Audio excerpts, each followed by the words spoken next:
Finally ತುಂಬಾ leaks ಗಳ ನಂತರ ಇವತ್ತು ನಮ್ಮ ಹತ್ರ ರಿಯಲ್ಮಿ ಸ್ಪೆಷಲ್ GT ಸೀರೀಸ್ ನ 2 ಹೊಸ ಫೋನ್ಸ್ ಗಳನ್ನ ನಮಗೆ ಆಫೀಸಿಯಲ್ ಆಗಿ ಇದನ್ನ ರಿಯಲ್ಮಿ ಕಳಿಸ್ಕೊಡ್ತಾರೆ. ಒಂದು ರಿಯಲ್ಮಿ GT 70 ಅಂತ ಇದೆ, ಇದು ಅಂಡರ್ 35-36 ಹತ್ರ ಲಾಂಚ್ ಆಗಿದ್ರೆ. ಮತ್ತೊಂದು ಸ್ಪೆಷಲ್ ಎಡಿಷನ್ ರಿಯಲ್ಮಿ GT7 ನ ಡ್ರೀಮ್ ಎಡಿಷನ್, ಅದು ಆಸ್ಟನ್ ಮಾರ್ಟಿನ್ ಅಂತ ಸ್ಪೆಷಲ್ ಈ ಕಾರ್ ಇದೆ ಗೊತ್ತಾ, ಕಾರ್ ಬ್ರ್ಯಾಂಡ್ ಅವ್ರದ್ದು ಒಂದು ಸ್ಪೆಷಲ್ ಎಡಿಷನ್ ನ ಕಳಿಸ್ಕೊಟ್ಟಿದ್ದಾರೆ. ಸೊ ಈ ನಾರ್ಮಲ್ GT70 35-36 ಸಾವಿರ ಲಾಂಚ್ ಆದ್ರೆ, ಈ ರಿಯಲ್ಮಿ GT7 ನಾರ್ಮಲ್ ಎಡಿಷನ್ ಇದೆ ನೋಡಿ, ಅದು ಬರೋಬ್ಬರಿ ನಿಮಗೆ 40,000 ರೂಪಾಯಿ ಲಾಂಚ್ ಆಗ್ತದೆ. ಸೊ ಅದ್ರಲ್ಲಿ ಸ್ಪೆಷಲ್ ಎಡಿಷನ್ ಏನಾದ್ರು ಬೇಕಾಯ್ತಪ್ಪ ಅಂತಂದ್ರೆ ಇಂಥ ಒಂದು ಸ್ಪೆಷಲ್ ಬಾಕ್ಸ್ ಬರುತ್ತೆ, ಬಟ್ ಇದ್ರ ಬೆಲೆ 10,000 ರೂಪಾಯಿ ಜಾಸ್ತಿ ಇದೆ, ಬಿಕಾಸ್ ಇದು 16 GB ವೇರಿಯಂಟ್ ಅಲ್ಲಿ ಮಾತ್ರ ನೋಡಕ್ ಸಿಗುತ್ತೆ. ಎಸ್, ಈ ಎರಡೂ ಫೋನ್ಸ್ ಗಳನ್ನ ಸದ್ಯಕ್ಕೆ ನಾನು ಅನ್ಬಾಕ್ಸ್ ಮಾಡಲ್ಲ. ಮೊದಲು GT7 ಮತ್ತು ಏರ್ಬಡ್ಸ್ ಸ್ವಲ್ಪ ಪಕ್ಕಕ್ಕೆ ಇಟ್ಬಿಟ್ಟು ಈ ಮೇನ್ ನಮ್ಮ ರಿಯಲ್ಮಿ GT7 ನ ಸ್ಪೆಷಲ್ ಎಡಿಷನ್ ಬಗ್ಗೆ ಮಾತಾಡಿದ್ವಿ. ಸೊ ಎಸ್, ನೀವು ನಾರ್ಮಲ್ GT7 ಕೊಂಡ್ಕೊಳ್ಬೇಕಾದ್ರೂ ಕೂಡ ಆಲ್ಮೋಸ್ಟ್ ಎಲ್ಲ ಸೇಮ್ ಸ್ಪೆಸಿಫಿಕೇಶನ್ಸ್ ಗಳಿದೆ. ಸೊ ಅದನ್ನ ಕೂಡ ನೀವು ಕಂಪೇರ್ ಮಾಡ್ಕೊಂಡು GT7 ತಗೊಳ್ಬೋದು ಅಥವಾ GT7 ಸ್ಪೆಷಲ್ ಎಡಿಷನ್ ತಗೊಳ್ಳೋದು ಅಂತ ಡೆಫಿನೆಟ್ಲಿ ಚೂಸ್ ಮಾಡ್ಕೋಬಹುದು. ಸೊ ಈ ಸ್ಮಾರ್ಟ್ ಫೋನ್ ಬಗ್ಗೆ ನಾನು ಏನೇ ಹೇಳಿದ್ರು ಸ್ಟ್ರೇಟ್ ಫಾರ್ವರ್ಡ್ ಆಗಿ ನನ್ನ ಪ್ರಾಮಾಣಿಕ ಅನಿಸಿಕೆಗಳನ್ನ ತಿಳಿಸ್ಕೊಡ್ತಾ ಇದ್ದೀನಿ. ಸೊ ಬ್ರ್ಯಾಂಡ್ಸ್ಗಳು ಈ ಫೋನ್ಸ್ಗಳನ್ನ ನಮ್ಗೆ ಇಟ್ಕೊಳ್ಳೋಕೆ ಕೊಡಲ್ಲ ಆಯ್ತು. ತುಂಬಾ ಜನ ಕೇಳ್ತಿರ್ತಾರೆ ನಮಗೆ ಇರತ್ತೆ ಅಂತ. ಇಲ್ಲ ಆಲ್ಮೋಸ್ಟ್ 95% ಎಲ್ಲ ಸ್ಮಾರ್ಟ್ ಫೋನ್ಸ್ಗಳು ನಮ್ಮ ಕಡೆಯಿಂದ ಅನ್ಬಾಕ್ಸ್ ಮಾಡಿದ್ಮೇಲೆ ರಿಟರ್ನ್ ತೊಗೊಂಡು ಹೋಗ್ತಾರೆ. ಸೊ ಬನ್ನಿ, ಜಾಸ್ತಿ ಟೈಮ್ ವೇಸ್ಟ್ ಮಾಡಬೇಡ, ಮೊದಲು ಅನ್ಬಾಕ್ಸಿಂಗ್ ಶುರು ಮಾಡೋಣ ಅಂತ. ಎಸ್, ಮೊದಲಾಗಿ ನೋಡ್ಕೋಬಹುದು ಕಂಪ್ಲೀಟ್ಲಿ ಗ್ರೀನ್ ಕಲರ್ನ ದೊಡ್ಡ ಪ್ಯಾಕೇಜಿಂಗ್ ಇದೆ. ಫಾರ್ಮುಲಾ 1 ಟೀಮ್, ಇಲ್ಲಿ ಆಸ್ಟನ್ ಮಾರ್ಟಿನ್ ಅಂತ ಕೊಡಿದ್ರೆ, ಕೆಳಗಡೆ ರಿಯಲ್ಮಿ GT7 ಡ್ರೀಮ್ ಎಡಿಷನ್ ಅಂತ ಇದೆ. ಸೊ ಎಲ್ಲ ಸೈಡ್ಗೆ ಇದೆ, ಬ್ರ್ಯಾಂಡ್ ನೇಮ್ ನೋಡ್ತಾ ಇದ್ವಿ. ಸೊ ಸದ್ಯಕ್ಕೆ ಬಾಕ್ಸ್ ಓಪನ್ ಮಾಡೋಣ. ತುಂಬ ಹೆವಿ ಇದೆ ಆಯ್ತಾ ಮ್ಯಾನ್, ಓಪನ್ ಆಗಿರು. ಟೆಕ್ನಾಲಜಿಯಾ ಎಸ್, ಓಪನ್ ಮಾಡಿದ ತಕ್ಷಣ ಮತ್ತೊಂದು ಬ್ಲ್ಯಾಕ್ ಕಲರ್ ಬಾಕ್ಸ್. ಇದನ್ನ ಈ ರೀತಿ ಫೋಲ್ಡ್ ಮಾಡಿದ್ರೆ ಎಸ್, ಒಳಗಡೆ ಫಾರ್ಮುಲಾ 1 ಮತ್ತು ಇಲ್ಲಿ ಆಸ್ಟನ್ ಮಾರ್ಟಿನ್ನ ಬ್ರ್ಯಾಂಡ್ ಲೋಗೋ ನೋಡ್ತಾ ಇದ್ವಿ. ಎಸ್, ಇದನ್ನು ಓಪನ್ ಮಾಡಿದ್ರೆ ಎಸ್, ಇದೇನೋ ಒಂಥರ ಸ್ಪೆಷಲ್ ಆಗಿದೆ ಕಾಣಿಸುತ್ತೆ. ಎಸ್, ಇದೇನೋ ಬುಕ್ ಕೊಟ್ಟರು. ಓಹೋ ಎಸ್, ಇದು ಇವರ ಒಂದು ಆಲ್ಬಮನ್ನು ಕಳಿಸಿದ್ದಾರೆ. ಸೊ ಆಸ್ಟನ್ ಮಾರ್ಟಿನ್ನ ಮೇನ್ಲಿ ಏನೇನು ಆಗಿದೆ ರೆಕಾರ್ಡ್ಸ್ಗಳ ಬಗ್ಗೆ ಕೆಲವೊಂದು ಡೀಟೇಲ್ಸ್ಗಳನ್ನ ಕೊಟ್ಟವ್ರೆ. ಬಟ್ ಇದು ಏನಕ್ಕೂ ನಮ್ಗೆ ಯೂಸ್ ಇಲ್ಲ, ಇದನ್ನ ಪಕ್ಕ ಕೇಳತ್ತೆ. ಎಸ್, ಇದು ನಮ್ಮ ಮೇನ್ ಫೋನ್, ಡೈರೆಕ್ಟ್ಲಿ ಫೋನಾಗಿ ಕೊಟ್ಟವ್ರೆ. ಓ ಮ್ಯಾನ್, ಮಿಂಚಿತಾ ಇದೆ ನೋಡ್ಕೋಬೋದು ಗ್ರೀನ್ ಕಲರ್ಲಿ. ಇದನ್ನ ಸದ್ಯಕ್ಕೆ ಪಕ್ಕ ಕಡನಂತೆ. ಇನ್ನು ಈ ಸೈಡ್ಗೊಂದು ಬಾಕ್ಸ್ ಕೊಟ್ಟಿದ್ದಾರೆ ಆಯಿತಾ. ಸೊ ಇಲ್ಲಿ ನೋಡ್ಕೋಬೋದು ನೀವು, ಇಲ್ಲಿಂದ ಕೆಳಗಡೆಯಿಂದ ಸ್ವೈಪ್ ಮಾಡಿದ್ವಿ ಅಂತಂದರೆ ಎಸ್, ಇಲ್ಲಿ ಕೂಡ ಕೆಲವೊಂದು ಅಕ್ಸೆಸರೀಸ್ನ ಕೊಟ್ಟಿದ್ದಾರೆ. ಸೊ ಮೊದಲಾಗಿ ಇಲ್ಲಿ ಬ್ಲ್ಯಾಕ್ ಕಲರ್ನ USB to Type-C ಕೇಬಲ್ನ ಕೊಟ್ಟಿದ್ದಾರೆ ನೋಡ್ಕೋಬೋದು. ಮತ್ತು ಇದರ ಕ್ವಾಲಿಟಿ ನಾರ್ಮಲ್ ಈ ಕೇಬಲ್ಸ್ಗಿಂತ ಸ್ವಲ್ಪ ಹೆವಿ ಮತ್ತು ದಪ್ಪ ಸೈಜ್ ಅನಿಸ್ತದೆ. ಎಸ್, ಇಲ್ಲಿ 120 ವ್ಯಾಟ್ನ ಈ ಪವರ್ ಅಡಾಪ್ಟರ್ ಕೂಡ ಇನ್ ಬಾಕ್ಸಸ್ ಸಿಗುತ್ತೆ. ಸೊ ಇದು ಕೂಡ ಪ್ಯೂರ್ ಬ್ಲ್ಯಾಕ್ ಕಲರ್ ಕೊಟ್ಟಿದ್ದಾರೆ. ಇನ್ನು ಇದನ್ನ ಬಿಟ್ವಿ ಅಂದರೆ ಎಸ್, ಇಲ್ಲೊಂದು ಸಖತ್ತಾಗಿರುವಂಥ ಒಂದು ಟೆಕ್ಸ್ಚರ್ ಡಿಸೈನ್ನ ಈ ಕೇಸ್ ಕೊಟ್ಟಿದ್ದಾರೆ. ಇದು ಸ್ವಲ್ಪ ಯುನೀಕ್ ಅನ್ಸುತ್ತೆ ಆಯಿತಾ. ಮತ್ತು ಕ್ವಾಲಿಟಿ ರಬ್ಬರೊಂದಿಗೆ ಸೈಡ್ಗೆಲ್ಲ ಒಂಥರ ಫೈಬರ್ ಮೆಟಲ್ನ ಕೊಡ್ತಿದ್ದಾರೆ. ಸೊ ಇದ್ರ ಕ್ವಾಲಿಟಿ ಸಖತ್ತಾಗಿದೆ. ಸದ್ಯಕ್ಕೆ ಎಕ್ಸೆಸರಿನ ಸ್ವಲ್ಪ ಸಾಡಿಯೋಣ ಅಂತ. ಇನ್ನಿದು ನಮ್ಮ ಮೇನ್ ಫೋನ್, ಇದರ ಬಟ್ಟೆ ಬಿಚ್ಚೋಣ. ಓಕೆ ಎಸ್, ಏನು ಗುರು ನವಿಲ್ ನೋಡ್ದಂಗೆ ಆಗ್ತಿದೆ ನನಗೆ. ಓಕೆ ಎಸ್, ನೀವು ಫಸ್ಟ್ ಲುಕ್ಕಲ್ಲಿ ನೋಡ್ಕೋಬೋದು. ಸೊ ಈ ರೀತಿ ಏನಂತ ಗ್ರೀನ್ ಕಲರ್ನ ಒಂದು ಡಿಫ್ರೆಂಟ್ ಟೆಕ್ಸ್ಚರ್ನ ಕೊಡ್ತಿದ್ದಾರೆ ಇಲ್ಲಿ ಕೆಳಗಡೆ ಎಲ್ಲ. ಮತ್ತು ರಿಯಲ್ಮಿ ಬ್ರ್ಯಾಂಡಿಂಗ್ ನೇಮ್, ಕೆಳಗಡೆ ಇಲ್ಲಿ ಫಾರ್ಮುಲಾ 1 ಟೀಮ್, ಇಲ್ಲಿ ಆಸ್ಟನ್ ಮಾರ್ಟಿನ್ ಅವರ ಲೋಗೋನ ಕೂಡ ಕೊಡಿದ್ರೆ. ಸೊ ಕ್ಯಾಮ್ರಾ ಸೈಡ್ ಎಡ್ಜಸ್ ಎಲ್ಲ ಕಂಪ್ಲೀಟ್ಲಿ ಒಂಥರ golden design ಕೊಡೋರೆ.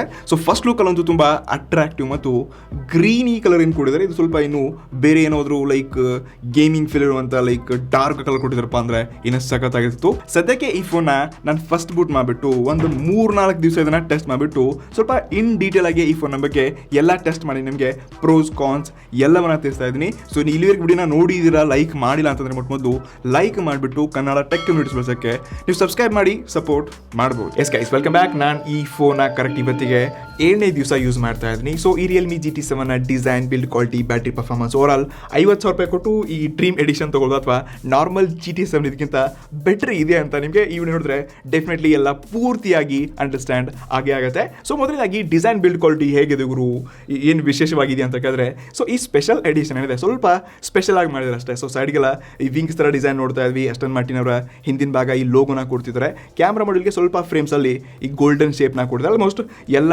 Same to same ಇದೆ. ಮತ್ತು ಬಾಕಿ ಹೆವಿಯಾಗಿ ಇದರಲ್ಲಿ ಏನು ಹೈಪ್ ಆಗಿ ಚೇಂಜಸ್ ಕಾಣಿಸ್ತಾನೆ ಇಲ್ಲ. ಮತ್ತು ನಾನೊಂದು ಗೇಮಿಂಗ್ ಫೋನ್ಗೆ ಎಕ್ಸ್ಟ್ರಾ ಜಸ್ಟ್ ಒಂದು 16 GB ರ್ಯಾಮ್ ಮತ್ತು ಸ್ಟೋರೇಜ್ ಜಾಸ್ತಿ ಇದ್ಬಿಟ್ಟು ಈ ಡಿಸೈನ್ಗೆ 10,000 ರೂಪಾಯಿನ ಜಾಸ್ತಿ ಕೊಡ್ತಿದ್ದೀನಪ್ಪ ಅಂತಂದರೆ ಎಸ್, ನಾನಿಲ್ಲಿ ಸ್ಯಾಟಿಸ್ಫಿಕೇಷನ್ ಅನ್ನೋದಕ್ಕಿಂತ ಲೈಕ್ ಇನ್ನೂ ಏನಾದರೂ ಎಕ್ಸ್ಟ್ರಾ ಫೀಚರ್ಸ್ಗಳು ಬೇಕಿತ್ತಲ್ವ. ಗೇಮಿಂಗ್ ಫೋನ್ ಥರ ಮಾರ್ಕೆಟಿಂಗ್ ಇನ್ನೂ ಹೈಪ್ ಇರ್ಬೋದು ಇರ್ತದಲ್ಲಿ. ಬಟ್ ಇಲ್ಲಿ ರಿಯಲ್ಮಿ ಸ್ವಲ್ಪ ಬೆಟರ್ ಕೆಲಸ ಮಾಡ್ಬೋದಪ್ಪ, ಅದು ಸ್ಪೆಷಲ್ ಎಡಿಷನ್ ಅಪ್ಪ ಅಂತ ನನಗೆ ಅನ್ಸುತ್ತೆ. ಅದರ್ವೈಸ್ ಈ ನಾರ್ಮಲ್ GT7 ಇದೆ, ಅದು 40,000 ರೂಪಾಯಿಗೆ ಸಿಗ್ತಾ ಇದೆ. ಸೊ ಇದು ಕಂಪ್ಲೀಟ್ಲಿ ಐಸೆನ್ಸ್ನ ಗ್ರಾಫೈಟ್ ಡಿಸೈನ್ ಒಂದಿಗೆ ಇದು ಗ್ಲಾಸ್ಟಿಕ್ ಅಂದ್ರೆ ಗ್ಲಾಸ್ ಮತ್ತು ಫೈಬರ್ ಮಿಕ್ಸ್ ಇರುವಂತ ಡಿಸೈನ್ ಒಳಗೊಂಡಿದೆ. ಬಟ್ ಆ ವೇರಿಯಂಟ್ ನನ್ನ ಹತ್ರ ಇಲ್ಲ ಆಯ್ತಾ. ಇದರಲ್ಲಿ ಕೂಡ ಅದೇ ಸೇಮ್ ಐಸೆನ್ಸ್ನ ಈ ಎಲ್ಲ ಫೀಚರ್ಸ್ಗಳನ್ನ ನೋಡ್ತಾ ಇದ್ವಿ.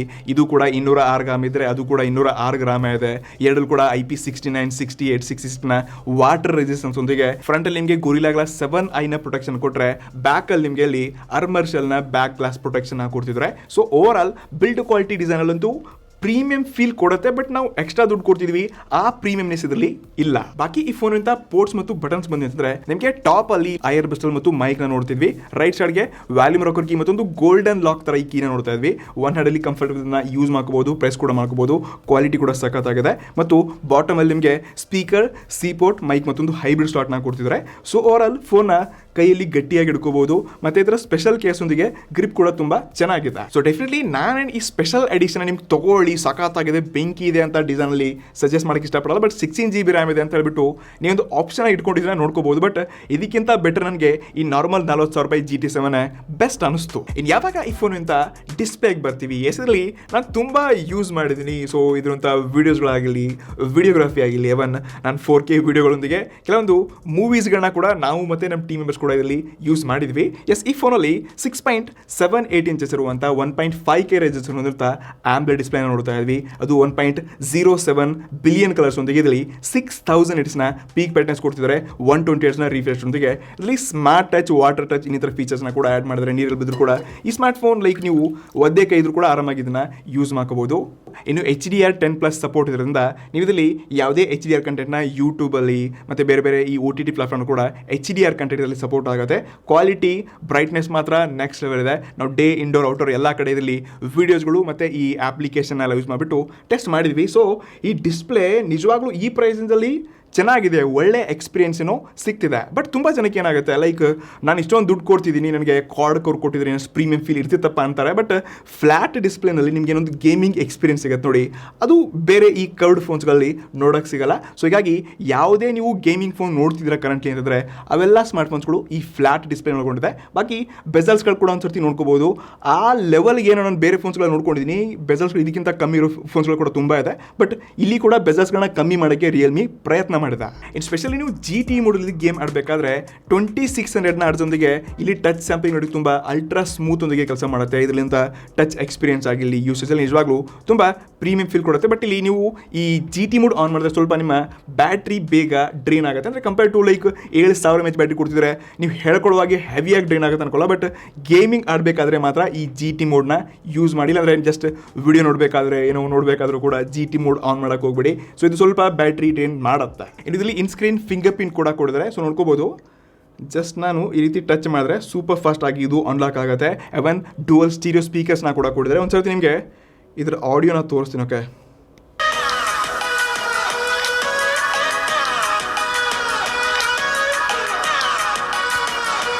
ಎಸ್, ಈಗಾಗಲೇ ನಾವು ತುಂಬ ಸಾಂಗ್ಸ್ಗಳು, ಮೂವೀಸ್ಗಳನ್ನ ಕೂಡ ಇದರಲ್ಲಿ ಟ್ರೈ ಮಾಡಿದ್ವಿ. ಡೆಫಿನೆಟ್ಲಿ ಸ್ಪೀಕರ್ ಕ್ವಾಲಿಟಿ ಕೂಡ ಯಾವುದೇ ಇಶ್ಯೂ ಇಲ್ಲ. ಗೇಮ್ ಆಡಬೇಕಾದ್ರೂ ಕೂಡ ತುಂಬ ಕ್ರಿಸ್ಟಲ್ ಕ್ಲಿಯರ್ನೊಂದಿಗೆ ಒಳ್ಳೆ ಕ್ವಾಲಿಟಿ ಆಡಿಯೋನ ಇಲ್ಲಿ ರಿಯಲ್ಮಿ ಈ ಸರ್ತಿ ಪ್ರೊವೈಡ್ ಮಾಡಿದ್ರೆ. ಸೊ ಓವರ್ ಆಲ್ ಡಿಸ್ಪ್ಲೇನಲ್ಲಿ ಫ್ಲಾಟ್ ಡಿಸ್ಪ್ಲೇ ಗೇಮಿಂಗ್ ಫೋನ್ ಇದೆ, ಆಬ್ವಿಯಸ್ಲಿ ಇದು ಇರಲೇಬೇಕು. ನನಗೂ ಕೂಡ ಇದೇ ಒಂದು ಸ್ಯಾಟಿಸ್ಫಿಕೇಶನ್ ಕೊಡುತ್ತೆ. ಅದರ್ವೈಸ್ ಡಿಸ್ಪ್ಲೇನಲ್ಲಿ ನಾನು ಒಂದು ಚೇಂಜಸ್ ಏನು ನೋಡಬೇಕಾಗಿತ್ತಪ್ಪ ಅಂದರೆ, ಇನ್ನೂ ಸ್ವಲ್ಪ ಬೆಸಲ್ಸ್ಗಳು ಸ್ವಲ್ಪ ಏನು ಸೈಡಿಂದ ಅಡ್ಜಸ್ಟ್ ಮಾಡಿಬಿಟ್ಟು ಪ್ರೀಮಿಯಂ ಫೀಲ್ ಕೊಡ್ತಿತ್ತು. ಫುಲ್ ಸ್ಕ್ರೀನ್ ಇರ್ತಿತ್ತು ಅಂದರೆ ಸ್ವಲ್ಪ ಬೆಟರ್ ಅನಿಸ್ತಿತ್ತು. ಇನ್ನು ಕಂಪ್ಯಾರಿಸನ್ ಅಲ್ಲಿ ನಾವು ಐಕ್ಯೂನ್ ನಿಯೋ 10 ಲಾಂಚ್ ಆಗಿತ್ತು, ಅದರಲ್ಲಿ 144 Hz ಗೇಮಿಂಗ್ ಎಕ್ಸ್ಪೀರಿಯನ್ಸ್ ಸಿಗುತ್ತೆ. ಸೊ ಆ 144 Hz ರಿಫ್ರೆಶ್ ರೇಟ್ ಇದರಲ್ಲಿಲ್ಲ. ಬಟ್ ಎಸ್, ನಾನು ಬೇರೆ ಬ್ರ್ಯಾಂಡ್ ಕೊಡ್ತಿದ್ದರೆ ನಾನು ಇದ್ರಲ್ಲಿ ಕೂಡ ಎಕ್ಸ್ಪೆಕ್ಟ್ ಮಾಡ್ತಿದ್ದೀನಿ. ಓವರ್ ಆಲ್ ಡಿಸ್ಪ್ಲೇನಲ್ಲಿ ನನಗೆ ಕಂಜ್ಯೂಸಿ ಅನ್ನೋದಕ್ಕಿಂತ ಎಸ್ ಒಂದು ಲೆವೆಲ್ಗಿಂತ ಒಂದು ಬೆಸ್ಟ್ ಡಿಸ್ಪ್ಲೇ ಅಂತ ಈ ಫೋನಲ್ಲಿ ಈ ಪ್ರೈಸಲ್ಲಿ ಕರಿಬಹುದು. ಇದು ಯಾವಾಗ ಈ ಫೋನ್ ಇಂಥ ಪರ್ಫಾರ್ಮೆನ್ಸ್ ಬರ್ತೀವಿ, ಎಸ್ ಈ ಪ್ರೈಸಲ್ಲಿ ಈ ಫೋನ್ ಇರುವಂಥ performance, over all usage, gaming ಎಲ್ಲ ನೋಡಿಕೊಂಡಾಗ ಎಸ್ ಇದು one of the best gaming experience ಒಂದಿಗೆ ಒಳ್ಳೆ ಪ್ರೊಸೆಸರ್ ಅಂತ ಒಂದು ಬೆಸ್ಟ್ ಬಜೆಟ್ ಫೋನ್ ಒಂದರಲ್ಲಿ ಯಾವುದೇ ಇರೋದಿಲ್ಲ. ತುಂಬ ಹೆವಿಯಾಗಿ ಟೆಸ್ಟ್ ಮಾಡಿದ್ದೀನಿ ಲಾಸ್ಟ್ 7 ಡೇಸಿಂದ. ಸೊ ಈ smart phone India's first 9400E chipset, ಅದು ಅಂಡರ್ 40K ನಲ್ಲಿರುವಂಥ ಫಸ್ಟ್ ಫೋನ್ ಅಂತ ಕರಿಬಹುದು. ಸೊ ಇದು 4nm ಚಿಪ್ಸೆಟ್ ಒಂದಿಗೆ ಇದರಿರುವಂಥ GPU ಮತ್ತು APU ನ ತುಂಬ ಇಂಪ್ರೂವ್ ಮಾಡಿದರೆ. ಇಷ್ಟೇ ಅಲ್ಲದೆ ರಿಯಲ್ಮಿ ಏನು ಕ್ಲೇಮ್ ಮಾಡುತ್ತಪ್ಪ ಅಂತಂದರೆ, ಕ್ರಾಫ್ಟನ್ ಅವರು ಇದನ್ನ ಟೆಸ್ಟ್ ಮಾಡಿರೋ ಪ್ರಕಾರ ಈ BGMI ಗೇಮ್ನ ಕಂಟಿನ್ಯೂಸ್ಲಿ 120 FPS ಒಂದಿಗೆ 6 ಅವರ್ನ ಸ್ಟೇಬಲ್ FPS ಒಂದಿಗೆ ಗೇಮ್ ಗೇಮ್ ಪ್ಲೇ ಎಕ್ಸ್ಪೀರಿಯನ್ಸ್ನ ಪಡ್ಕೋಬೋದಂತೆ. ಬಟ್ ನಾವು ಇದನ್ನು ಸ್ಟಾರ್ಟಿಂಗಲ್ಲೇ ಟೆಸ್ಟ್ ಮಾಡಬೇಕಾದ್ರೆ ನಮಗೆ ಕಂಟಿನ್ಯೂಸ್ಲಿ 120 FPS ಗೇಮ್ ಪ್ಲೇಯಲ್ಲಿ ಸಿಕ್ಕಿಲ್ಲ. ನಾವು ಇರ್ಯಾಂಗಲ್ನ ಟ್ರೈ ಮಾಡಿದ್ವಿ, TDM ಟ್ರೈ ಮಾಡಿದ್ವಿ, ಎವನ್ ಅಸ್ಫಾಲ್ಟ್ 9 ಕೂಡ ಆಟ ಆಡಿದ್ವಿ. ಸೊ ಅಲ್ಲಿ ನಮಗೆ ಕಂಟಿನ್ಯೂಸ್ಲಿ 120 FPS ಇಲ್ಲಿ ಸಿಕ್ಕಿಲ್ಲ. ನೀವು ಮ್ಯಾಕ್ಸ್ 110 ಹಿಡ್ಕೊಂಡು 115 ಮ್ಯಾಕ್ಸ್ 117 ತನಕ ನೋಡಿದ್ವಿ. ಬಟ್ ಇಲ್ಲಿ ಕಂಟಿನ್ಯೂಸ್ಲಿ ನಿಮಗೆ 120 FPS ಸಿಗುತ್ತೆ 6 ಅವರ್ಸ್ ಅಂತ. ಆ ಎಕ್ಸ್ಪೀರಿಯನ್ಸ್ನ ನಾನು ಕಂಡಿಲ್ಲ, ಗೊತ್ತಿಲ್ಲ ಈ ಫೋನ್ ನನ್ನ ಫೋನಲ್ಲಿ ಈ ರೀತಿ ಆಗ್ತಿದೆ ಅಲ್ವಾ. ಬಟ್ ಡೆಫಿನೆಟ್ಲಿ ಗೇಮಿಂಗ್ ಎಕ್ಸ್ಪೀರಿಯನ್ಸ್ ಮಾತ್ರ ನೆಕ್ಸ್ಟ್ ಲೆವೆಲ್ ಇದೆ ಆಯ್ತಾ. ಸೊ ಸದ್ಯಕ್ಕೆ ಈ ಲೈವ್ ಗೇಮಿಂಗ್ ಎಕ್ಸ್ಪೀರಿಯನ್ಸ್ನ ಸ್ವಲ್ಪ ನೋಡಿ. ಸೊ ಇದರಲ್ಲಿ ಜೈರೋಸ್ಕೋಪಿ ಎಲ್ಲ ಸಖತ್ ವರ್ಕ್ ಆಗ್ತಿದೆ. ಸೊ ಬನ್ನಿ ಫ್ರೆಂಡ್ಸ್, ಸದ್ಯಕ್ಕೆ ಅಸಲಿ ಗೇಮ್ ಟೆಸ್ಟ್ ಮಾಡೋಣ.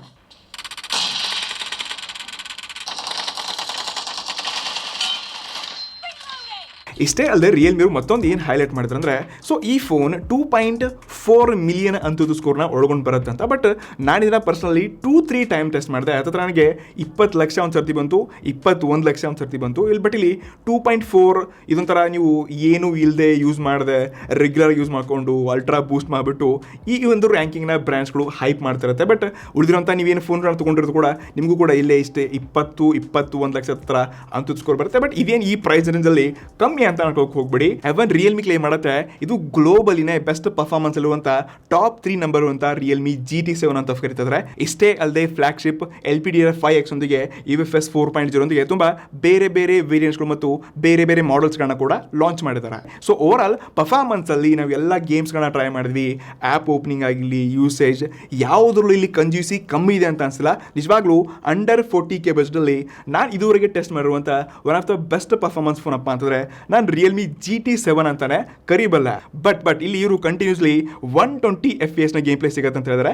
ಸೊ ಇದನ್ನ ನಾನು ನೋಡಿಲ್ಲ ಈ ಫೋನಲ್ಲಿ. ಆದರೆ ಐಸ್ ಗ್ರಾಫೈನ್ ಡಿಸೈನ್ ಕೊಡಿದ್ರೆ ಇದು ನಿಮ್ಮ ಫೋನ್ನ ಸೂಪರ್ ಕ್ವಿಕ್ ಮತ್ತು ಎಲ್ಲಕ್ಕಿಂತ ಸದ್ಯಕ್ಕೆ ಈ ಗ್ರಾಫೈನ್ ಐಸ್ ಏನು ನೋಡ್ತಿದ್ರ ಇದೇ ಸೂಪರ್ ಕ್ವಿಕ್ ಆಗಿ ನಿಮ್ಮ ಸ್ಮಾರ್ಟ್ ಫೋನ್ನ ಕೂಲ್ ಮಾಡುವಂತ ಒಂದು ಆಪ್ಷನ್ ಅಂತ ಹೇಳ್ಕೋಬಹುದು. ಮತ್ತೆ ಇದು ಸ್ವಲ್ಪ ಕಾಸ್ಟ್ಲಿ ಇದ್ರೂ ಕೂಡ ಇದನ್ನ ಬಜೆಟ್ ಅಲ್ಲಿ ಕೊಡ್ತಿದ್ದಾರೆ. ಸೊ ಡೆಫಿನೆಟ್ಲಿ ನಿಮಗೆ ಇದ್ರ ಬಗ್ಗೆ ಡೆಡಿಕೇಟೆಡ್ ಗೇಮಿಂಗ್ ರಿವ್ಯೂ ಬೇಕಪ್ಪ ಅಂತಂದ್ರೆ ಅದನ್ನು ಕಮೆಂಟ್ ಮಾಡಿ. ನಾವು ಇದ್ರ ಬಗ್ಗೆ ಕೂಡ ಸ್ವಲ್ಪ ಕೆಲಸ ಮಾಡೋದ್ರ ಬಗ್ಗೆ ಯೋಚನೆ ಮಾಡ್ತಾ ಇದ್ವಿ. ನಾನು ಈ ಫೋನ್ ಇರುವಂಥ ಪರ್ಫಾರ್ಮೆನ್ಸ್ ಜೊತೆಗೆ ಹ್ಯಾಪಿ ಇದ್ದೀನಿ. ಒಂದು ಒಳ್ಳೆ ಕೆಲಸ ಮಾಡಿದೆ, ಒಂದು ಒಳ್ಳೆ ಅಪ್ಗ್ರೇಡ್ ಮಾಡಿದೆ ತಮ್ಮ GT6 ಗೇಮರ್ಸ್ ಈ ಫೋನ್ನ ಗೇಮ್ ಆಟ ಆಡಿದ್ರಂದ್ರೆ ಇಷ್ಟಪಡ್ತಾರೆ. ಇನ್ನು ಯಾವಾಗ ಈ ಫೋನ್ ಇಂತ ಕ್ಯಾಮ್ರಾಗೆ ಬರ್ತೀವಿ, ಟ್ರಸ್ಟ್ ಮೀ ರಿಯಲ್ಮಿ ಈ ಸರ್ತಿ ಈ GT6 ಸ್ವಲ್ಪ ಕ್ಯಾಮ್ರಾ ಬಗ್ಗೆ ಜಾಸ್ತಿ ಕೆಲಸ ಮಾಡೋ ಥರನೇ ಕಾಣಿಸ್ತಾ ಇದೆ. ಎಸ್, ರಿಯಲ್ ನಿಮಗೆ 50 ಮೆಗಾ ಪಿಕ್ಸೆಲ್ನ ಮೇನ್ ಸೋನಿ IMX 906 ಸೆನ್ಸರ್ನ ಕೊಡ್ತಿದ್ದಾರೆ. 50 ಮೆಗಾ ಪಿಕ್ಸೆಲ್ನ ಟೆಲಿಫೋಟೋ ಇದೇ ಸರ್ತಿ ಆ್ಯಡ್ ಮಾಡಿದ್ದಾರೆ ಮತ್ತು 8 ಮೆಗಾ ಪಿಕ್ಸೆಲ್ ಅಲ್ಟ್ರಾಡೊಂದಿಗೆ ಫ್ರಂಟ್ ಅಲ್ಲಿ ಕೂಡ ನಿಮಗೆ 32 ಮೆಗಾ ಪಿಕ್ಸೆಲ್ನ ಸೋನಿ IMX 615 ಸೆನ್ಸರ್ನ ಕೊಡ್ತಿದ್ದಾರೆ. ಟ್ರಸ್ಟ್ ಮೀ ಇಲ್ಲಿ ತುಂಬಾ ಒಳ್ಳೆ ಫೋಟೋಸ್ಗಳನ್ನ ತೆಗೆದಿದ್ದೀನಿ. ಸೊ ಈ ಸ್ಕ್ರೀನ್ ಮೇಲೆ ಫೋಟೋಗಳನ್ನ ನೋಡ್ಕೋಬಹುದು. ಡೇ ಕಂಡೀಷನ್ ತೆಗೆದಿರುವಂಥ ಎಲ್ಲ ಫೋಟೋಸ್ಗಳು ಇಲ್ಲಿ ಕಲರ್ಸ್ ಮತ್ತು ಕ್ಲಾರಿಟಿ ತುಂಬಾ ಇಂಪ್ರೂವ್ ಆಗಿದೆ. ಮತ್ತು ಸ್ಪೆಷಲಿ ನಾನು ಈ ಇಮೇಜ್ ಪ್ರೊಸೆಸಿಂಗ್ ಒಂದಿಗೆ ತುಂಬಾ ಹ್ಯಾಪಿ ಇದ್ದೀನಿ ಗುರು. ಸೊ ನಾರ್ಮಲ್ ಫೋಟೋ ತೆಗೆದ್ಬಿಟ್ಟು ನಾನು ಕ್ವಿಕ್ ಆಗಿ ಫೋಟೋ ಓಪನ್ ಮಾಡಿದ್ರೆ ಫ್ರಾಕ್ಷನ್ ಆಫ್ ಸೆಕೆಂಡ್ಸ್ ಅಲ್ಲಿ ಓಪನ್ ಆಗುತ್ತೆ. ಇವನ್ ಪೋರ್ಟ್ರೇಟ್ ನೋಡ್ಕೋಬಹುದು, ಇಲ್ಲಿ ಪ್ರೊಸೆಸ್ ಆಗುತ್ತೆ. ಇಮೇಜ್ ಪ್ರೊಸೆಸಿಂಗ್ ಅಲ್ಲಿ ಕೂಡ ತುಂಬಾ ಒಳ್ಳೆ ಕೆಲಸ ಮಾಡಿದೆ ರಿಯಲ್ಮಿ. ಮತ್ತು ಫೋಟೋಸ್ ಕೂಡ ತುಂಬಾ ಕ್ವಿಕ್ ಆಗಿ ಕ್ಲಿಕ್ ಆಗಿ ತುಂಬಾ ಕ್ವಿಕ್ ಆಗಿ ಓಪನ್ ಆಗುತ್ತೆ. ಇನ್ನು ಬಾಕಿ ಸ್ಕಿನ್ ಟೋನ್ ಅಲ್ಲಿ ಸ್ವಲ್ಪ ಇದು ವೈಟಿಶ್ ಫೀಲ್ ಕೊಡುತ್ತೆ ಮತ್ತು ಸ್ವಲ್ಪ ಸ್ಮೂತ್ ಮಾಡ್ದಂಗಿದೆ. ಸೊ ಆ ಒಂದು ಚೈನೀಸ್ ಫೀಲ್ ಡೆಫಿನೆಟ್ಲಿ ಈ ಫೋನಲ್ಲಿ ಸ್ಟಿಲ್ ಇನ್ನೂ ಇದೆ. ಬಟ್ ಡೀಟೇಲಿಂಗ್ ಮಾತ್ರ ನೆಕ್ಸ್ಟ್ ಲೆವೆಲ್ ಹೋಗಿದೆ. ತುಂಬ ಕ್ಲಾರಿಟಿ ಸಖತ್ತಾಗಿ ಬರುತ್ತೆ ಮತ್ತು ಸ್ಕಿನ್ ಟೋನ ಸ್ವಲ್ಪ ಅಬ್ಸರ್ವ್ ಮಾಡಿ, ಜಾಸ್ತಿ ವೈಟೀಸ್ ಬರುತ್ತೆ ಬಟ್ ಡೀಟೇಲಿಂಗ್ ನಂಗೆ ಸಖತ್ ಇಷ್ಟ ಆಯಿತು. ಅದರ್ವೈಸ್ ಪೋರ್ಟ್ರೇಟಲ್ಲಿ ಕೂಡ ಎಡ್ಜ್ ಕಟ್ಟಿಂಗ್ ತುಂಬ ಇಂಪ್ರೂವ್ ಮಾಡಿದ್ದಾರೆ ಮತ್ತು HDR ಫೋಟೋಗಳು ಮಾತ್ರ ನೆಕ್ಸ್ಟ್ ಲೆವೆಲ್ ಇರುತ್ತೆ. ನೀವು ನ್ಯಾಚುರಲ್ ಫೋಟೋಗಳು ಈ ಸ್ಕೈ ಆಗಿರಲಿ ಇಂಥ ಫೋಟೋಗಳನ್ನ ತೆಗಿಬೇಕಾದ್ರೆ ಸನ್ಸೆಟ್ ಎಲ್ಲ ಸಖತ್ ಕ್ವಾಲಿಟಿ ಬರುತ್ತೆ. ಇಲ್ಲಿ ನಾನು ತುಂಬ ಹ್ಯಾಪಿ ಇದ್ದೀನಿ. ತುಂಬ ಡಿಫ್ರೆಂಟ್ ಕಂಡೀಷನ್ಸಲ್ಲಿ ಫೋಟೋ ಟ್ರೈ ಮಾಡಿದ್ದೆ. ಇನ್ನು ಅಲ್ಟ್ರಾ ವೈಡ್ ಕೂಡ ಅಷ್ಟೇ, ಇಲ್ಲಿ ವೈಡ್ ರೇಂಜ್ನ ಕವರ್ ಮಾಡುತ್ತೆ. ಬಟ್ ಸ್ವಲ್ಪ ಕ್ಲಾರಿಟಿ ಇನ್ನು ಬೇರೆ ಫೋನ್ಸ್ ಕಂಪೇರ್ ಮಾಡಿದ್ರೆ ಸ್ವಲ್ಪ ಕಮ್ಮಿ ಫೀಲ್ ಆಗುತ್ತೆ. ಬಟ್ ವೈಡರ್ ರೇಂಜ್ನ ಕವರ್ ಮಾಡುತ್ತೆ ಮತ್ತು ಜಾಸ್ತಿ ನಾಯ್ಸ್ ಬರಲ್ಲ. ಡೀಟೇಲ್ ಕ್ಯಾಪ್ಚರ್ ಮಾಡಕ್ಕೆ ಟ್ರೈ ಮಾಡುತ್ತೆ. ಬಟ್ ಹೇಳ್ಕೊಳ್ಳೋ ಹಾಗೆ ಅಷ್ಟೊಂದು ಡೀಟೇಲ್ ನಾವು ಇದರಲ್ಲಿ ನೋಡ್ತಾ ಇಲ್ಲ. ಯಾವಾಗ ಫ್ರಂಟ್ ಕ್ಯಾಮ್ರಾಗೆ ಬರ್ತೀವಿ, ಇಲ್ಲಿ ಕೂಡ ತುಂಬ ಇಂಪ್ರೂವ್ ಮಾಡಿದೆ. ಸೊ ಇರುವಂತಹ ಫೋಟೋಗಳು ಸ್ಕಿನ್ ಟೋನ್ ಅಬ್ಸರ್ವ್ ಮಾಡ್ಕೋಬಹುದು ಮತ್ತು ಡೈನಾಮಿಕ್ ರೇಂಜ್ನ ನೀವು ಇಲ್ಲೊಂದು ಸರ್ತಿ ಅಬ್ಸರ್ವ್ ಮಾಡಿ ಎಲ್ಲ ಡೀಟೇಲ್ ಆಗಿ ಮತ್ತು ನ್ಯಾಚುರಲ್ ಆಗಿ ತೊಗೊಂಡು ಬರೋಕ್ಕೆ ತುಂಬ ಟ್ರೈ ಮಾಡುತ್ತೆ. ಸೊ ಅಲ್ಲಿ ಈ ಫೇಸ್ ವೈಟ್ ಒಂದನ್ನು ಬಿಟ್ವಿ ಅಂತಂದರೆ ನಿಮ್ಮ ಬ್ಯಾಕ್ಗ್ರೌಂಡ್ ಆಗಿರಲಿ, ಸ್ಕಿನ್ ಕಲರ್ ಆಗಿರಲಿ, ಇದನ್ನೆಲ್ಲ ತುಂಬ ಚೆನ್ನಾಗಿ ಮ್ಯಾನೇಜ್ ಮಾಡುತ್ತೆ. ಎಸ್ಪೆಷಲಿ ರಿಯರ್ ಮತ್ತು ಫ್ರಂಟ್ ಎರಡೂ ಕ್ಯಾಮ್ರಾದಲ್ಲಿ ಇಮೇಜ್ ಪ್ರೊಸೆಸಿಂಗಲ್ಲಿ ರಿಯಲ್ಮಿ ತುಂಬ ಒಳ್ಳೆ ಕೆಲಸ ಮಾಡಿದೆ. ನಾನು ಇದರೊಂದಿಗೆ ತುಂಬ ಹ್ಯಾಪಿ ಇದ್ದೀನಿ. ಇನ್ನು ರೀಸೆಂಟ್ಲಿ ನಾನು ಈ ಫೋನ್ನ ಲಾಂಚ್ ಇವೆಂಟ್ ಕೂಡ ಹೋಗಿದ್ದೆ. ಅಂದರೆ ಒಂದು ಚಿಕ್ಕ ಮಿನಿ ಇವೆಂಟ್ ಇತ್ತು, ಒಂದು ಸ್ಟೋರಲ್ಲಿ ಲಾಂಚ್ ಮಾಡ್ತಿದ್ರು. ಸೊ ಅಲ್ಲಿ ನಾನು ಈ ಫೋನ್ ಬಗ್ಗೆ ಈ ಬ್ರೀಫಿಂಗ್ ಮಾಡಬೇಕಾದ್ರೆ ಇವರು ಜಾಸ್ತಿ ವಿಡಿಯೋಗ್ರಾಫಿಗೆ ತುಂಬ ಫೋಕಸ್ ಮಾಡಿದ್ರಂತೆ. ಸೊ ನಾನು ಲಾಸ್ಟ್ 2-3 ದಿವಸಗಳಿಂದ ಇದರಲ್ಲಿ ಹೆವಿ ವಿಡಿಯೋನ ಕ್ಯಾಪ್ಚರ್ ಮಾಡಿದ್ರಿ. ಸೊ ಬದಲಾಗಿ ರಿಯಲ್ ನಿಮಗೆ 8K 30 FPS ರೆಕಾರ್ಡ್ ಮಾಡುವಂಥ ಒಂದು ಕೆಪಾಸಿಟಿ ಹೊಂದಿದೆ. ಸೊ ನಾನು ಇದನ್ನ ಈ ವಿಡಿಯೋನಲ್ಲಿ ನಿಮಗೆ ತೋರ್ಸೋಕ್ಕಾಗಲ್ಲ. ಇದು ಸ್ವಲ್ಪ ನಮ್ಮ ವಿಡಿಯೋ ಮ್ಯಾಕ್ಸ್ 4K 60 FPS ನೋಡೋಕೆ ಸಿಗುತ್ತೆ. ಸೊ ಆ ವಿಡಿಯೋದಕ್ಕೆ ಸಪೋರ್ಟ್ ಆಗಲ್ಲ. ಬಟ್ ನಾನಿಲ್ಲಿ ಈ 4K 120 FPS ನಿಮಗೆ ವಿಡಿಯೋ ತೋರಿಸ್ತಾ ಇದ್ದೀನಿ. ಮತ್ತೊಂದು ವಿಷಯ ತಲೆಯಲ್ಲಿ ಇದೇ ಫಸ್ಟ್ ಫೋನ್ ಅದು under 40K ಬಜೆಟಲ್ಲಿ 4K 30 FPS record ಮಾಡಿರುವಂಥ ಕೆಪಾಸಿಟಿ ಇರುವಂಥ ಫೋನ್ ಅಂದರೆ ಅದು ರಿಯಲ್ಮಿ GT7. ಸೊ ಸದ್ಯಕ್ಕೆ ಈ 4K 120 FPS ವಿಡಿಯೋನ ನೋಡ್ಕೊಂಬನ್ನಿ. ಸೊ ಫ್ರೆಂಡ್ಸ್, ಈ ವಿಡಿಯೋ ಏನು ನೋಡ್ತಾ ಇದ್ರೆ ಅದು 4K 120 FPS ಅಲ್ಲಿ ರೆಕಾರ್ಡ್ ಆಗ್ತದೆ. ಸೊ ಇವಾಗಲೂ ಕ್ವಾಲಿಟಿ ಸಖತ್ತಾಗಿದೆ ಮತ್ತು ಬೆಳಕನ್ನು ಇದು ತುಂಬ ಚೆನ್ನಾಗಿ ಕ್ಯಾಪ್ಚರ್ ಮಾಡುತ್ತೆ. ನಾನು ನೆರಳಲ್ಲಿದ್ದೀನಿ, ಇವಾಗ ಸಡನ್ಲಿ ಬಿಸಿಲೇ ಬರ್ತೀನಿ, ನೋಡ್ಕೋಬೋದು. ಇಲ್ಲಿ ಸ್ಕಿನ್ನನ್ನು ಜಾಸ್ತಿ ಬ್ರೈಟರ್ ಆಗಿರಲಿ ಅಥವಾ ಕತ್ಲೆ ಮಾಡಲ್ಲ, ಕಲರ್ನ ತುಂಬ ಚೆನ್ನಾಗಿ ಬ್ಯಾಲೆನ್ಸ್ ಮಾಡ್ಕೊಳುತ್ತೆ, ಕರೆಕ್ಟಾಗಿ ಅಡ್ಜಸ್ಟ್ ಕೂಡ ಮಾಡ್ಕೊಳುತ್ತೆ. ಮತ್ತು ಆಡಿಯೋ ಕ್ವಾಲಿಟಿ ಕೂಡ ಮೈಕ್ಗಳು ಸಖತ್ತಾಗಿ ಕ್ಯಾಪ್ಚರ್ ಮಾಡುತ್ತೆ. ಸೊ ವಿಡಿಯೋ ಕ್ವಾಲಿಟಿಯಲ್ಲಿ ಸಖತ್ ಇಂಪ್ರೂವ್ ಆಗಿದೆ. ನಾನು ತುಂಬ ಹ್ಯಾಪಿ ಇದ್ದೀನಿ ವಿಡಿಯೋ ಕ್ವಾಲಿಟಿ ಅಂತಿಗೆ. ಇನ್ ಫ್ರಂಟಲ್ಲಿ ಕೂಡ ಅಷ್ಟೇ ಫ್ಲಾಗ್ಶಿಪ್ 4K 60 FPS ರೆಕಾರ್ಡ್ ಆಗುವಂಥ ಕೆಪಾಸಿಟಿ ಆಪ್ಷನ್ ಕೊಡ್ತಿದ್ದಾರೆ. ಸೊ ಇಲ್ಲಿ ಕೂಡ ವಿಡಿಯೋ ಕ್ವಾಲಿಟಿ ಸಖತ್ ಇಂಪ್ರೂವ್ ಮಾಡಿದ್ದಾರೆ. ಈ ವಿಡಿಯೋ ಸ್ಯಾಂಪಲ್ ಕೂಡ ನೋಡ್ಕೊಂಡ್ಬನ್ನಿ. ಸೊ ಓವರ್ ಆಲ್ ಆನೆಸ್ಟ್ಲಿ ನಾನು ಈ ಫೋನ್ ಇರುವಂಥ ಫೋಟೋಗ್ರಾಫಿಯೊಂದಿಗೆ ಈ ಒಂದು ಸ್ಕಿನ್ ಟೋನನ್ನು ವೈಟಿಶ್ ಸ್ಮೂತ್ ಏನು ಮಾಡುತ್ತೆ ಇದನ್ನ ಬಿಟ್ವಿ ಅಂತಂದರೆ ನಿಜವಾಗ್ಲೂ ಈ ಪ್ರೈಸ್ ರೇಂಜಲ್ಲಿ ಚೆನ್ನಾಗಿರುವಂಥ ಫೋಟೋಗ್ರಾಫಿಗೆ ಕೂಡ ಇಲ್ಲಿ ರಿಯಲ್ಮಿ ತುಂಬ ಫೋಕಸ್ ಮಾಡಿದೆ. ಇವನ್ ವಿಡಿಯೋಗ್ರಾಫಿನ ಕೂಡ ತುಂಬ ಇಂಪ್ರೂವ್ ಆಗಿದೆ. ಬಟ್ ನೀವು ಐಫೋನ್ ಲೆವೆಲ್ಗೆಲ್ಲ ಕಂಪೇರ್ ಮಾಡ್ತೀನಿ ಅಂದರೆ ಆ ಕ್ವಾಲಿಟಿ ನಿಮ್ಗೆ ಸಿಗಲ್ಲ. ಮತ್ತು ನೀವು ವಿವೋ ಥರ ಫೋಟೋಗಳು ಕ್ವಾಲಿಟಿ ಸಖತ್ತಾಗಿ ಬರುತ್ತಂದರೆ ಅಂಥ ಎಕ್ಸ್ಪೆಕ್ಟೇಷನ್ ಕೂಡ ಇಟ್ಕೊಳಕ್ಕೆ ಹೋಗ್ಬೇಡಿ. ಬಟ್ ಮೊದಲಿನಕ್ಕಿಂತ ಇಲ್ಲಿ ರಿಯಲ್ಮಿ ತುಂಬ ಅಪ್ಗ್ರೇಡ್ ಆಗಿದೆ. ಇನ್ನು ಕೆಲವೊಂದು AI ಸ್ಪೆಷಲ್ ಟೂಲ್ಸ್ಗಳನ್ನ ಕೂಡ ಕೊಡಿದ್ದಾರೆ. ಫಾರ್ ಎಕ್ಸಾಂಪಲ್ ನೀವು ಈ ಲೈಟ್ನಿಂಗ್ ಸ್ನ್ಯಾಪ್ ಆಗಿರಲಿ, AI ಟ್ರಯಲ್ ಸ್ಟೈಲಲ್ಲಿ ಸ್ಪೆಷಲಿ ಈ ಗ್ರೀನ್ ಬೂಸ್ಟ್ ಮೋಡ್ ಆಗಿರಲಿ ಮತ್ತು ಈ ಸ್ಕೈ ವಾಟರ್ ಎನ್ಹಾನ್ಸ್ಮೆಂಟ್ ಆಗಿರಲಿ, ಇನ್ನಿತರ ತುಂಬ ಬೇರೆ ಫೀಚರ್ಸ್ನ ಕೂಡ ಇದರಲ್ಲಿ ಆ್ಯಡ್ ಮಾಡಿದ್ರೆ. ಇನ್ನು AI ಎಡಿಟಿಂಗ್ ಟೂಲ್ ನಿಮಗೆ AI ಗ್ಲೇರ್ ರಿಮೂವರ್ ಆಗಿರಲಿ, AI ಲ್ಯಾಂಡ್ಸ್ಕೇಪ್ ಆಗಿರಲಿ ಮತ್ತು AI ರೆಸರ್ 2.0 ಇನ್ನಿತರ ತುಂಬ ಆಪ್ಷನ್ನ ಕೂಡ ಕೊಡ್ತಿದ್ದಾರೆ. ಸೊ ಇದು ಕೂಡ ಕೆಲವೊಂದು ಟೈಮ್ ಫೋಟೋಗ್ರಫಿ ನೆಕ್ಸ್ಟ್ ಲೆವೆಲ್ ಬೇಕಾಗಿತ್ತಪ್ಪ ಅಂದರೆ ಇಂಥ AI ಟೂಲ್ಸ್ಗಳು ಕೂಡ ಬೇಕು. ಬಟ್ ಇದೇನು ಕಾಮನ್ ಫೀಚರ್, ಎಲ್ಲ 10-15 ಫೋನ್ಗಳು ಕೂಡ ಇದನ್ನು ಕೊಡ್ತಿದ್ದಾರೆ. ಇನ್ನು ಯಾವಾಗ ಐಫೋನ್ ಅಂತ ಬ್ಯಾಟ್ರಿಗೆ ಬರ್ತೀವಿ, ಇಲ್ಲಿ ಕೂಡ ತುಂಬ ಒಳ್ಳೆ ಅಪ್ಗ್ರೇಡ್ ಮಾಡಿದೆ. 7000 mAh ಬಿಗ್ಗರ್ ಬ್ಯಾಟ್ರಿ ಒಂದಿಗೆ 120W ಪವರ್ ಟ್ರೈನ್ ಬಾಕ್ಸ್ ನೋಡೋಕೆ ಸಿಗುತ್ತೆ. ಮತ್ತು ರಿಯಲ್ಮಿ ಕ್ಲೇಮ್ ಮಾಡುತ್ತೆ ಈ ಫೋನ್ 50% ಚಾರ್ಜ್ ಆಗೋಕ್ಕೆ ಜಸ್ಟ್ 14 ಮಿನಿಟ್ಸ್ ಅಷ್ಟೇ ಬೇಕು. ಇದು ತುಂಬ ದೊಡ್ಡ ಬ್ಯಾಟ್ರಿ ಇದು ಕೂಡ 40 ಮಿನಿಟ್ಸಲ್ಲಿ ಚಾರ್ಜ್ ಆಗುತ್ತೆ. ಇವನ್ 40 ಮಿನಿಟ್ಸಲ್ಲಿ ಇದು 0 to 100% ಕೂಡ ಚಾರ್ಜ್ ಆಗುತ್ತೆ. ಸೊ ಡೆಫಿನೆಟ್ಲಿ ಇದು ಒಳ್ಳೆಯ ವಿಚಾರ ಮತ್ತು ಒಳ್ಳೆ ಬ್ಯಾಟ್ರಿ ಬ್ಯಾಕಪ್ ಕೂಡ ಸಿಗುತ್ತೆ. ಸೊ ನೀವು ಎಷ್ಟೇ ಹೆವಿ ಗೇಮ್ಸ್ ಆಟ ಆಡಿ ಮತ್ತು ಈ ರಿಯಲ್ಮಿ GT ಬೂಸ್ಟ್ ಎಲ್ಲ ಇದನ್ನ ಕಂಟಿನ್ಯೂಸ್ಲಿ ಆನ್ ಮಾಡಿಬಿಟ್ಟು ನನ್ನ ಪ್ರಕಾರ ಒಂದು ದಿವಸ ಅನ್ನೋದಕ್ಕಿಂತ 1.5 ಡೇ ನೀವು ಆರಾಮಾಗಿ ಇದನ್ನು ಯೂಸ್ ಮಾಡ್ಕೋಬೋದು. ನಾನು ಡೈಲಿ ಇದರಲ್ಲಿ ವಿಡಿಯೋ ಶೂಟ್ ಮಾಡಿಕೊಂಡು ಗೇಮ್ಸ್ ಟೆಸ್ಟ್ ಮಾಡಬೇಕಾದ್ರೆ, ಅಂತೂ ಟೆಸ್ಟ್ ಮಾಡಬೇಕಾದ್ರೆ ಎಷ್ಟರಲ್ಲಿ ಸ್ವಲ್ಪ ಬ್ಯಾಟ್ರಿ ಡ್ರೈನ್ ಜಾಸ್ತಿ ಆಗುತ್ತೆ ಯೂಸಲಿ ಬೇರೆ ಫೋನ್ಸ್ಗಳಲ್ಲಿ. ಬಟ್ ನಾನು ಈ ಫೋನಲ್ಲಿ ಆರಾಮಾಗಿ 1.5 ದಿವಸ ಕಂಟಿನ್ಯೂಸ್ಲಿ ಬ್ಯಾಕಪ್ನ ಪಡ್ಕೊಂಡಿದ್ದೀನಿ. ಡೆಫಿನೆಟ್ಲಿ ಬ್ಯಾಟ್ರಿನಲ್ಲಿ ಕೂಡ ರಿಯಲ್ಮಿ ಒಳ್ಳೆ ಅಪ್ಗ್ರೇಡ್ ಮಾಡಿದ. ಇನ್ನು ಕೊನೆಯದಾಗಿ ಈ ಫೋನಿಂದ ಸಾಫ್ಟ್ವೇರ್ ಮತ್ತು ಈ ಯೂಸರ್ ಎಕ್ಸ್ಪೀರಿಯನ್ಸ್ ಹೇಗಿದೆ ಅಂತ ಕೇಳಿದ್ರೆ, ಸ್ಪೆಷಲಿ ಈ ಡ್ರೀಮ್ ಎಡಿಷನಲ್ಲಿ ಏನು ಮೆನ್ಯೂ ಕೊಟ್ಟವ್ರು ಗುರು, ಕಲರ್ ಐಕಾನ್ಸ್ನ ಕೊಟ್ಟಿದ್ರೆ. ಬಟ್ ನನಗೆ ಸ್ವಲ್ಪ ಇಷ್ಟ ಆಗಲಿಲ್ಲ. ಏನಕ್ಕೆ ಈ ರೀತಿ ಬ್ರ್ಯಾಂಡ್ಸ್ಗಳು ಮಾಡೋದು ಗೊತ್ತಿಲ್ಲ. ಬಟ್ ಸ್ವಲ್ಪ ಏನಾದರೂ ಯುನೀಕ್ ಆಗಿಡಬೇಕಾಗಿತ್ತು. ಈ ರಾಮ್ ನನಗೆ ಅಷ್ಟೊಂದೇನೋ ಇಂಟ್ರೆಸ್ಟಿಂಗ್ ಅಂತ ಅನಿಸ್ಲಿ ನೋಡ್ಕೋಬೋದು. ತುಂಬ ಡಿಫ್ರೆಂಟ್ ಬೇರೆ ಅಪ್ಲಿಕೇಶನ್ಸ್ಗಳು ಇದರಲ್ಲಿ ಕೂಡ ನಿಮ್ಗೆ ನೋಡೋಕ್ಕೆ ಸಿಗುತ್ತೆ. ಬಟ್ ನನಗೆ ಇದರಲ್ಲಿ ಕ್ಯಾಮ್ರಾ ಯಾವುದು, ಕಾಂಟ್ಯಾಕ್ಟ್ಸ್ ಯಾವುದು ಅಂತ ಹುಡುಕೋದೇ ಕಷ್ಟ ಆಗ್ತಿತ್ತು. ನಾರ್ಮಲ್ ಎಡಿಷನ್ ನಿಮಗೆ ಎಲ್ಲ ಡೀಟೇಲ್ ಆಗಿ ಗೊತ್ತಾಗುತ್ತೆ. ಬಾಕಿ ನಿಮಗೆ 4+6 ಇಯರ್ಸ್ನ OS ಅಪ್ಡೇಟ್ ಕೊಡ್ತಿದ್ದಾರೆ. ಇಲ್ಲಿ ಕೂಡ ರಿಯಲ್ಮಿ ಕಾಳಜಿ ವಹಿಸಿದೆ. ಇದರಲ್ಲಿ ನಿಮಗೆ ಡುವಲ್ ನ್ಯಾನೋ ಸಿಮ್ ಕಾರ್ಡ್ ಇದೆ, ಬ್ಲೂಟೂತ್ 5.4 ಆಗಿರಲಿ, Wi-Fi 7 ಕೊಡ್ತಿದ್ದಾರೆ, 360 NFC ಇದೆ, ಡುವಲ್ ಬ್ಯಾಂಡ್ GPS ಕೊಡ್ತಿದ್ದಾರೆ. ಮತ್ತು ಆಲ್ಮೋಸ್ಟ್ ಎಲ್ಲ 5G ಬ್ಯಾಂಡ್ಸ್ಗಳನ್ನ ಇದರಲ್ಲಿ ಕೊಟ್ಟಿದ್ದಾರೆ. ಸೊ ಓವರ್ ಆಲ್ ನೆಟ್ವರ್ಕ್ ಕಾಲ್ಸ್ಗಳಲ್ಲಿ ಯಾವುದೇ ಇಶ್ಯೂ ಇಲ್ಲ. ಸೊ ಇದ್ರ ಬಗ್ಗೆ ಕೂಡ ರಿಯಲ್ಮಿ ಕಾಳಜಿ ವಹಿಸಿದೆ. ಸೊ ಓವರ್ ಆಲ್ ಈ ಫೋನಲ್ಲಿರುವಂಥ ಮೇನ್ ಸ್ಪೆಸಿಫಿಕೇಶನ್ ನನಗೆ ತುಂಬ ಇಷ್ಟ ಆಗಿದ್ದು ಮತ್ತು ಇಂಪ್ರೂವ್ಮೆಂಟ್ನ ಕಂಡಿದ್ದು ಮೊದಲು ಪ್ರೊಸೆಸರ್ ಅಂತೂ ನಿಜವಾಗ್ಲೂ ಸಖತ್ತಾಗಿದೆ. ಟಾಪ್ ನಾಚ್ ಅಪ್ಗ್ರೇಡ್ ಮಾಡಿದ್ರೆ ಬಜೆಟಲ್ಲಿ ಬೆಂಕಿ ಚಿಪ್ಸನ್ ಅಂತ ಹೇಳ್ಬೋದು. ಬಾಕಿ ಕ್ಯಾಮ್ರಾದಲ್ಲಿ ಮತ್ತು ವಿಡಿಯೋಗ್ರಫಿಯಲ್ಲಿ ಕೂಡ ತುಂಬ ಅಪ್ಗ್ರೇಡ್ ಮಾಡಿದ್ರೆ. 8K ರೆಕಾರ್ಡ್ ಕೂಡ ಸಖತ್ ಕ್ವಾಲಿಟಿ ತೊಗೊಂಡು ಬರುತ್ತೆ. 120 FPS ರೆಕಾರ್ಡ್ ನೋಡ್ತಾ ಇದ್ವಿ. ಇನ್ನು ಬ್ಯಾಟ್ರಿನಲ್ಲಿ ಕೂಡ ಅಷ್ಟೇ 7000 mAh ಬ್ಯಾಟ್ರಿ 120W ಬ್ಯಾಟ್ರಿ ಇನ್ ಬಾಕ್ಸ್ ಕೊಡ್ತಿದ್ದಾರೆ. ಸೂಪರ್ ಫಾಸ್ಟ್ ಆಗಿ ಚಾರ್ಜ್ ಕೂಡ ಆಗುತ್ತೆ. ಸೊ ಎಸ್, ನನಗೆ ಈ ಫೋನ್ ಈ ಡಿಸೈನಲ್ಲಿ ಓವರ್ ಹೈಪ್ ಮತ್ತು ಇಲ್ಲಿ ಜಾಸ್ತಿ ದುಡ್ಡು ಕೊಡೋದಕ್ಕಿಂತ ನೀವು ನಾರ್ಮಲ್ GT7 ತೊಗೊಳ್ಳಿ. ಸೊ ಇದೊಂದು ಬೆಸ್ಟ್ ಗೇಮಿಂಗ್, ಬೆಸ್ಟ್ ಪರ್ಫಾರ್ಮೆನ್ಸ್ ಮತ್ತು ಬೆಸ್ಟ್ ಬ್ಯಾಟ್ರಿ ಇರುವಂಥ ಬಜೆಟ್ ಫ್ಲಾಗ್ಶಿಪ್ ಕಿಲ್ಲರ್ ಫೋನ್ ಅದರಲ್ಲಿ ಯಾವುದೇ ಡೌಟ್ ಇಲ್ಲ. ಸೊ ಡೆಫಿನೆಟ್ಲಿ ನೀವೇನಾದರೂ ರಿಯಲ್ಮಿ ಇಷ್ಟಪಡ್ತೀರಾ ಮತ್ತು ಒಂದು ಬಜೆಟಲ್ಲೇ ಎಲ್ಲ ಫೀಚರ್ಸ್ ಒಳಗೊಂಡಿರುವಂಥ ಒಂದು ಟಾಪ್ ಪರ್ಫಾರ್ಮೆನ್ಸ್ ಫೋನಪ್ಪ ಅಂತಂದರೆ ನಾನು ರಿಯಲ್ಮಿ GT7 ಅಂತ ಕರೀಬಲ್ಲೆ, ಬಟ್ ಡಿಸೈನಲ್ಲಿ ಡಿಸ್ಪ್ಲೇನಲ್ಲಿ ನನಗೆ ಸ್ವಲ್ಪ ಓಕೆ ಫೀಲ್ ಕೊಟ್ಟಿದೆ ಅಷ್ಟೇ. ಬಟ್ ಪರ್ಫಾರ್ಮೆನ್ಸಲ್ಲಂತೂ ನಿಜವಾಗ್ಲೂ ಬೆಂಕಿ ಇದೆ. ಸೊ ಈ ಫೋನ್ ಬರೋಬ್ಬರಿ 39,999 ರೂಪಾಯಿಗೇನೋ ಲಾಂಚ್ ಆಗಿದೆ. ವಿತ್ ಆಫರಿಂದಿಗೆ 3,000 ರೂಪಾಯಿ ಆಫ್ ಆಗಿ ಬರೋಬ್ಬರಿ 37,000 ರೂಪಾಯಿಗೇನೋ ಇದು ನೋಡೋಕ್ಕೆ ಸಿಗುತ್ತೆ. ಸೊ ಈ ಪ್ರೈಸಲ್ಲಿ ಬೆಸ್ಟ್ ಪರ್ಫಾರ್ಮೆನ್ಸ್, ಗೇಮಿಂಗ್ ಮತ್ತು ರಿಯಲ್ಮಿ ಇಷ್ಟಪಡೋರು ಈ ಫೋನ್ನ ಕಣ್ಮುಚ್ಕೊಂಡು ತೊಗೋಬೋದು. ಬಾಕಿ ಇದಕ್ಕಿಂತ ಬೆಟರ್ ನಿಮಗೆ ಬಜೆಟಲ್ಲಿ ಇನ್ನೂ ಸ್ವಲ್ಪ ಗೇಮಿಂಗ್ ಅಷ್ಟೇ ಮ್ಯಾಟ್ರ್ ಆಗುತ್ತೆ. ಅದು ಐಕೂನ್ Neo 10 ಕೂಡ ಒಂದು ಬೆಸ್ಟ್ ಆಪ್ಷನ್ ಇದೆ. ಸೊ ಆ ಫೋನ್ನ ಕೂಡ ಒಂದು ಸರ್ತಿ ನೀವು ಆಪ್ಷನ್ ಆಗಿ ನೋಡ್ಕೋಬೋದು. ಬಟ್ ಇದಿರುವಂಥ ಈ ಬ್ಯಾಟ್ರಿ ಎಕ್ಸ್ಪೀರಿಯನ್ಸ್ ಮತ್ತು ಇದರಂಥ ಈ camera experience, video quality experience ಆ ಫೋನ್ಸ್ಗಳಲ್ಲಿ ನೋಡೋಕ್ಕೆ ಸಿಗಲ್ಲ. ಸೊ ನೋಡಿ, ಯೋಚನೆ ಮಾಡಿ, ನಿಮ್ಮ ಬಜೆಟ್ ಕಮ್ಮಿ ಇತ್ತಂದರೆ Neo 10 ತೊಗೋಬೋದು, ಅಥವಾ ಈ GT7 ಕೂಡ ಒಂದು ಬೆಸ್ಟ್ ಆಪ್ಷನ್ ಇದೆ. ಸೊ ನಿಮಗೆ ಏನು ಅನಿಸುತ್ತೆ ನಮ್ಮ ಈ ಆನೆಸ್ಟ್ ಮತ್ತು ಇನ್ ಡೆಪ್ತ್ ಮತ್ತು ಈ ಸ್ಮಾರ್ಟ್ ಫೋನ್ ಓವರಾಲ್ ಈ ಫೋನ್ ಹೇಗೆ ಅನಿಸ್ತು, ಸ್ಪೆಷಲ್ ಎಡಿಷನ್ ಆಗಿರಲಿ GT7 ಬಗ್ಗೆ, ಅಥವಾ ಯಾವ ಫೋನ್ ಜೊತೆ ಕಂಪೇರ್ ಮಾಡಬೇಕಂತ ಡೆಫಿನೆಟ್ಲಿ ಕೆಳಗಡೆ ಕಮೆಂಟ್ ಮಾಡಿ. ಸಿಗೋಣ ಇನ್ನಷ್ಟು ಆನೆಸ್ಟ್ ಇನ್ ಡೆಪ್ತ್ ರಿವ್ಯೂಸ್ ಒಂದಿಗೆ. ಅಲ್ಲಿಗೆ ಸಿ ನೆಕ್ಸ್ಟ್ ಒನ್. ನಮಸ್ಕಾರ.